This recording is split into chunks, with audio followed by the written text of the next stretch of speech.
Hi guys, can we just talk about three general things that have to do with the business in a way maybe? They're more from like, I don't know, it's just maybe a different perspective about it. I think one thing that's important to remember in our curated, made up social media world that is running everybody's lives and drives us to like, okay, here's the thing.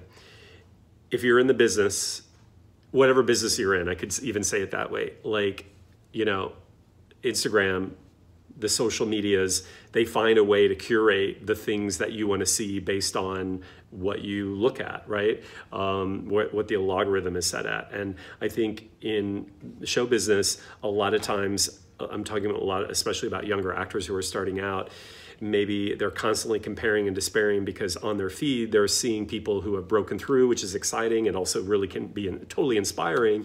But also I think for a lot of people whose self-worth can take a dive watching a lot of posts over and over again, it becomes an echo chamber where you see other people doing the thing that you're struggling to try to get to and you're feeling like, oh my God, I'm never gonna get there.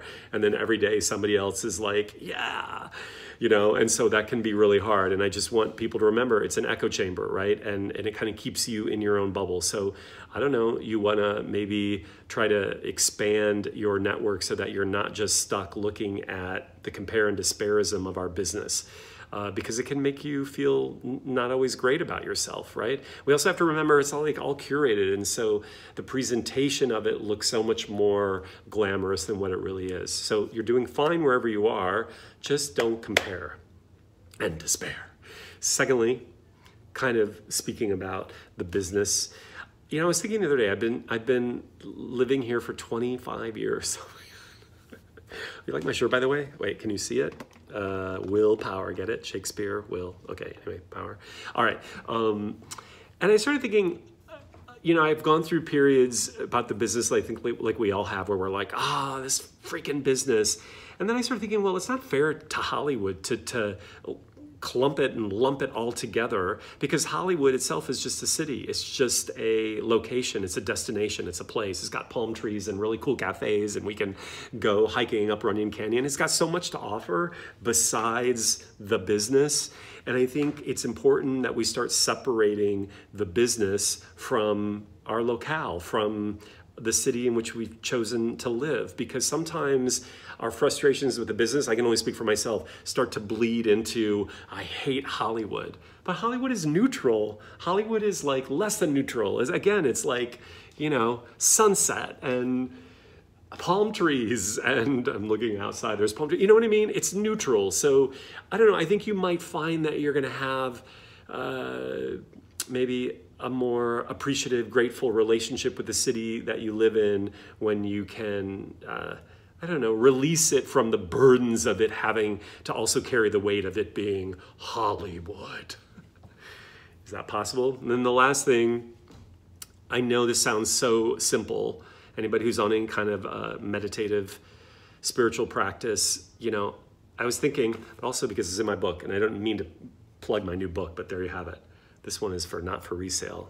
That was just a editorial copy. But anyway, you knew when you were two. I talk a lot about how our past experiences make us who we are, both the good and the bad. And I'm always saying, when we have gone through grief and really difficult experiences, if not for putting it into our work, overcoming it and transforming it into something that has meaning for us through catharsis, what's the point of getting through it? What's the point of living it? And so it's necessary. But I also think it's really important to remember, paradoxically, that we have become who we are because of our past, the good and the bad and the ugly.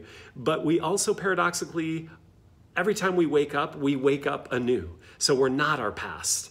And I've just been thinking a lot about that, as well as that we can regenerate and recreate ourselves every day. We can start from, you know, ex nihilo, tabula rasa, a blank slate. You can start again from something, a canvas from which nothing yet has been projected onto it. Nothing else has been created onto this canvas. Today is a new day.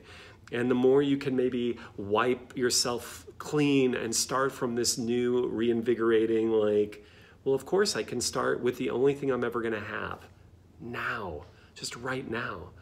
When we work with right now, it doesn't really even matter about our past, because the past, again, is influencing how we've gotten here, but right now is a whole new sort of bandwidth from which we can create and work from. So I think it's about letting go of the stories a lot of times that we carry with us from our past. The past isn't so bad, but the stories we talk about our past is what sometimes we have a hard time letting go of. Okay, that's your willpower for the day. Hope that helps. Just maybe some paradigm shifting around the business. Love you guys.